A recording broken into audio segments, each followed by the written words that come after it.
Hello everyone, good morning. আজকের দিনটা এত সুন্দরভাবে শুরু হলো, মানে খুব ভালো লাগছে। ঘুমটা থেকে উঠলাম আর দেখলাম আকাশ পুরো মেঘলা, চারিদিকে অন্ধকার করে এসেছে। সঙ্গে সঙ্গে পচে গেছে? মানে ছাদে শুকিয়ে আসলাম। দিয়েছি। আমার আচ্ছা। বড় এসেছে, ও এসে একটুখানি গাছ পুঁতছে এখানে। এগুলো হচ্ছে সব সবজির গাছ। গতকাল আমাদের এখানে হাট ছিল, আর হাটে না খুব ভালো গাছের চারা বসে। তো সেখান থেকে ফুলের চারা আসেনি, ওর আবার ইদানিং খুব ইচ্ছা হয়েছে, মানে শখ হয়েছে যে সবজি চাষ করবে। তো সেই জন্য 3 রকম সবজি নিয়ে এসেছে। এটা হচ্ছে পুঁই শাক চারা, আর একটা বেগুন চারা, আর হচ্ছে লঙ্কার চারা নিয়ে এসেছে।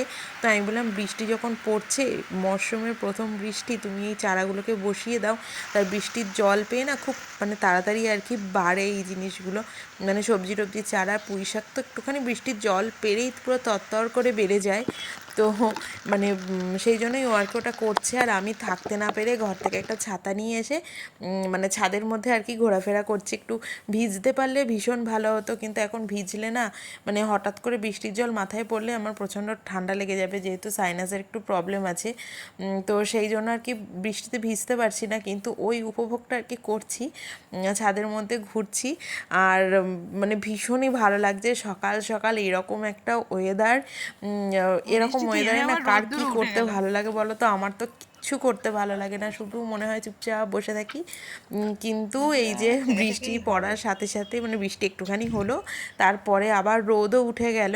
আর মানে বৃষ্টি হওয়ার পর না দেখবে আকাশটা এত সুন্দর হয়ে থাকে, মানে আর এই আকাশটা দেখে না আমার কেন জানি না মনে হচ্ছে সেই শরৎকালে যেমন আকাশটা থাকে, পুজো আসার আগে আগে যেরকম আকাশটা হয়, ওই রকম মনে হচ্ছে। আর পুজো তো বেশি দিনও বাকিও নেই, বেশি দিন বলতে কি হয়তো 3-3.5 মাস মতন বাকি আছে। এসেই গেল। তো আকাশটা দেখে তো আমার এরকমই মনে হচ্ছে। আর আমি তো এই জলের মধ্যে একটু মানে হাঁটাহাঁটি করছি। ছোটোবেলায় খুব করতাম, খুব মনে পড়ছিল আর কি যে ছোটোবেলার দিনগুলোই খুব ভালো ছিল। তো এই যে মানে কখনো রোদ্দুর উঠছে, আবার কখনো বৃষ্টিও হচ্ছে, মেঘলা করে এসেছে আবার। তো ওখানে বেশিক্ষণ থাকলে তো আর হবে না, নিচে সমস্ত সংসারের কাজকর্ম আছে, তো ওগুলো চলে আসলাম, ফ্রেশ হয়ে নিলাম। আর পাড়ায় যে দাদারা আসে মাছ নিয়ে, তো দেখলাম খুব ভালো ভালো দেশি পুঁটি মাছ এনেছে। তো আমি পুঁটি মাছগুলো নিলাম। আমার না ছোটো মাছ খেতে খুব ভালো লাগে, পুঁটি মাছের ঝাল, পুঁটি মাছের ভাপা। তো আজকে ভাবছি পুঁটি মাছের ভাপা বানাবো। আর দেখো আমি কিন্তু সমস্ত সবজি টবজি কেটে নিয়েছি। আর এখানে কিন্তু সকালে জলখাবারের জন্য করছি ওটসের চিলা বানাচ্ছি সব রকম সবজি টবজি দিয়ে। আর এখানে সর্ষে জিরেটাকেও ভিজিয়ে রেখে দিয়েছি, কারণ ওগুলো তো একটু না ভিজলে না বাটতে একটু অসুবিধা হয়। তো আজকে ওই পুঁটি মাছের ভাপা বানাবো। আর রান্না করব হচ্ছে ডিমের ঝোল।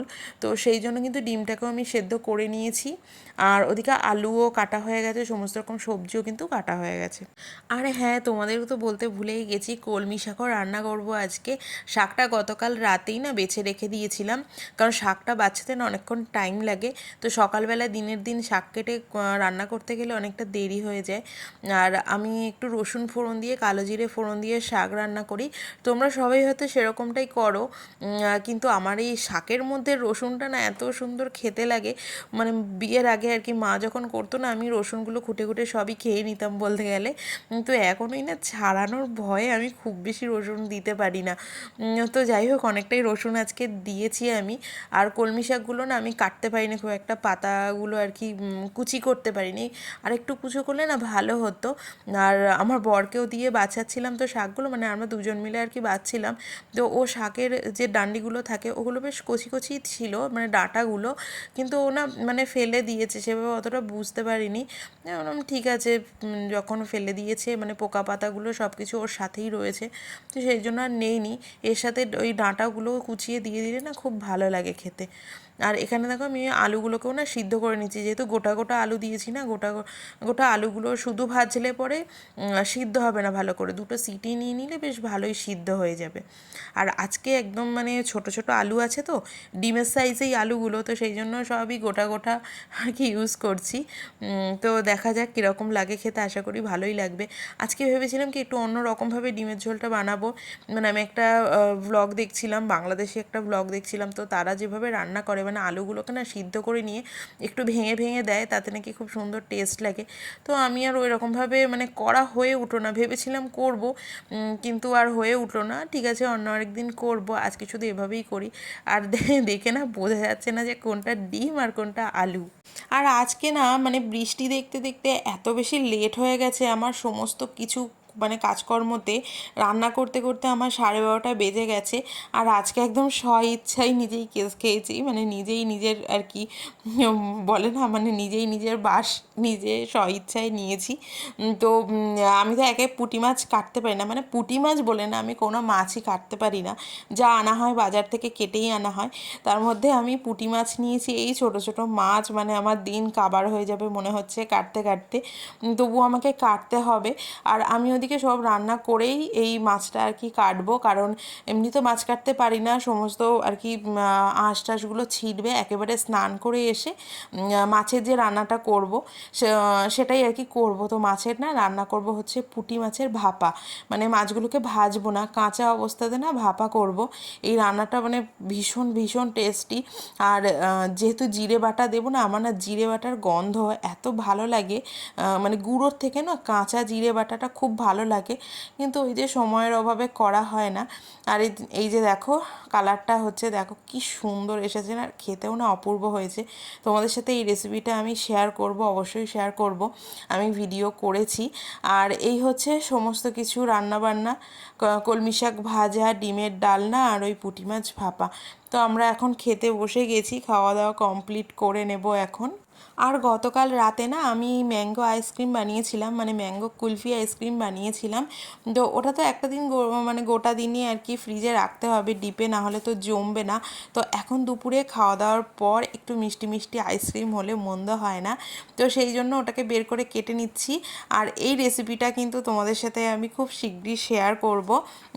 এই মানে ভিডিওতে আমি আর কি শেয়ার করলাম না, কারণ ব্লগটা অনেকটা বেশি বড় হয়ে যাবে, আর তোমরাও তো দেখতে বোর হবে, তাই না? তো আমি এটা অন্য একটা ব্লগে শেয়ার করে দেবো। তো সবার তো খুবই পছন্দ হয়েছে, আমার ভাগ্যে না দুখানা জুটেছিল জানো তো, কারণটা তোমরা এক্ষুনি দেখতে পারবে, মানে রীতিমতো নিয়ে কাড়াকাড়ি বেঁধে গেছিলো এটা। আর আমি আমার ভাগেরটা একটু জোর জবরদস্তি করে ছিনিয়ে নিই। আর তোমরা যদি এতদূর পর্যন্ত ভিডিওটা দেখে থাকো আর যদি ভিডিওটা ভালো লাগে, তাহলে অবশ্যই করে কিন্তু আমার পেজটাকে ফলো করো, আর এই ভিডিওটাতে কিন্তু অবশ্যই লাইক দিয়ে দিও। ওর মধ্যে আমার আছে, আমার ভাগ আছে কি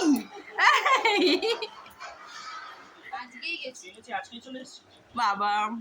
হ্যাপি বার্থডে, বল হ্যাপি বার্থডে টু মি। আর ও হচ্ছে দুষ্টু বুড়ি, আমাদের পাশের বাড়ি থাকে, পাশের বৌদির মেয়ে। তো ওর আজকে জন্মদিন, তোমরা সবাই ওকে একটুখানি উইশ করে দিও। আর ওকে একটুখানি আদর করছি, আর বারবার করে মুছে দিচ্ছে, বলছে আমি মেকআপ করেছি, ব্লাশার লাগিয়েছি। এইটুকু মেয়ে এত সব কিছু জানে, মানে এদের বয়সে তো আমরা কিছুই জানতাম না, তো এখনকার বাচ্চা না খুব অ্যাডভান্স। তো আর কি আজকের ভিডিওটা এই পর্যন্তই থাকলো। যদি ভিডিওটা ভালো লেগে থাকে তাহলে অবশ্যই করে কিন্তু আমার পেজটাকে ফলো দিয়ে দিও, আর যারা ইউটিউব থেকে দেখছো তারা অবশ্যই আমার চ্যানেলটাকে সাবস্ক্রাইব করে আমার পাশে থেকো। টাটা।